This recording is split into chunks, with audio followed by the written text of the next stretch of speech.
Well, up here in Canada's Yukon in midwinter, that is a rare sight. It doesn't peak above the horizon for many Canadians for many weeks of the winter months. We're going to drive, well, as far as it takes, until the sun doesn't come over the horizon anymore. Our journey of around 1,000 miles will be entirely on snow and ice. A similar length is the marathon dog sled race called the Yukon Quest from here to Alaska.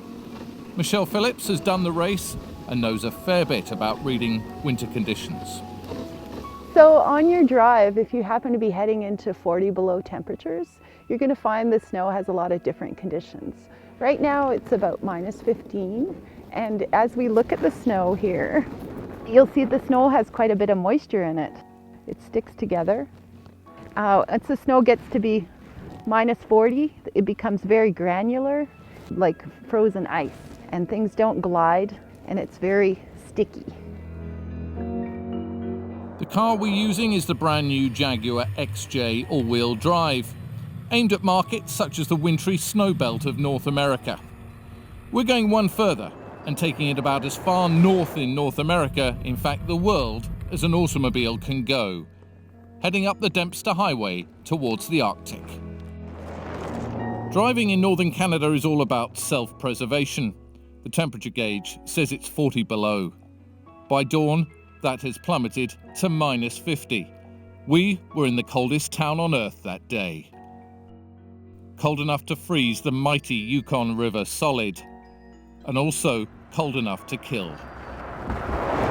You got to watch what you're doing. You know, you don't want to spend a lot of time outside. Your skin can freeze right quick, and vehicles, you have issues with them. You want to be prepared.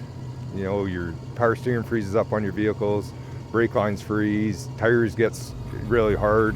But we recommend traveling in a group, at least one other vehicle. You know, make sure you got sleeping bags, warm winter clothing, satellite telephones. If you run into trouble, you can call somebody for help. If you don't happen to have that gear or it turns too cold, a lot of people end up doing is taking the air out of their spare tire and lighting the spare tire on fire. And that'll give you probably 45 minutes, an hour of real hot heat. And then you can get some of these green trees and get fires going with them. The last town before hitting the road to the Arctic is Dawson City. Founded in the gold rush of the 1890s, it's epicenter of a 21st century gold rush. High tech, and with gold at over $1,500 an ounce, high stakes.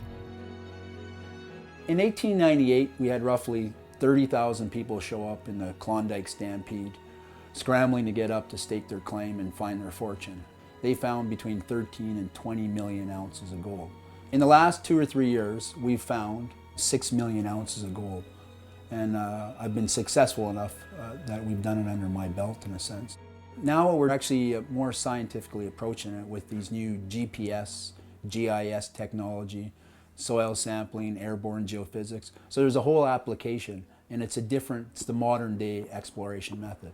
And what I've been able to do for my success was bring the bush skills with the modern day computer skills and apply them both together and work with both of them. The Dempster Highway that you guys are going to be driving up was called originally the Road to Resources, and it was pushed in there in the late 70s to gain access to the mineral wealth up there.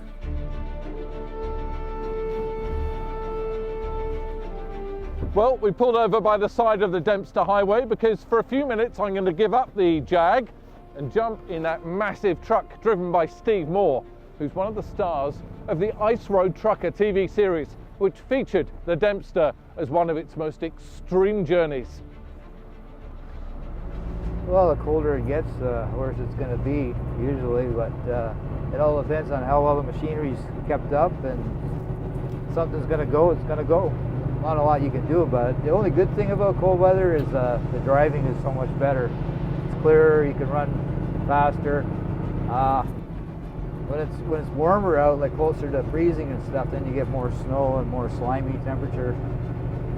That's the worst. There's not a lot of people, so if something happens, you're basically on your own. You could die, I guess, if you get left there and nobody gets you. That's it. The sun is behind the horizon now for the next few weeks.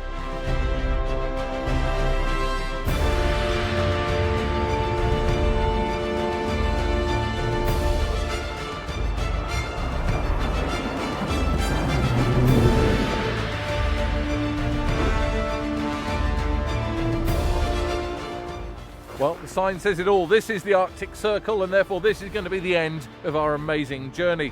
It's lunchtime here, and there is no sign at all of the sun popping over the horizon. What a trip! Minus 50 degrees, a challenge for humans and a challenge for vehicles. But the XJ all-wheel drive has got us here to the end of a fantastic adventure.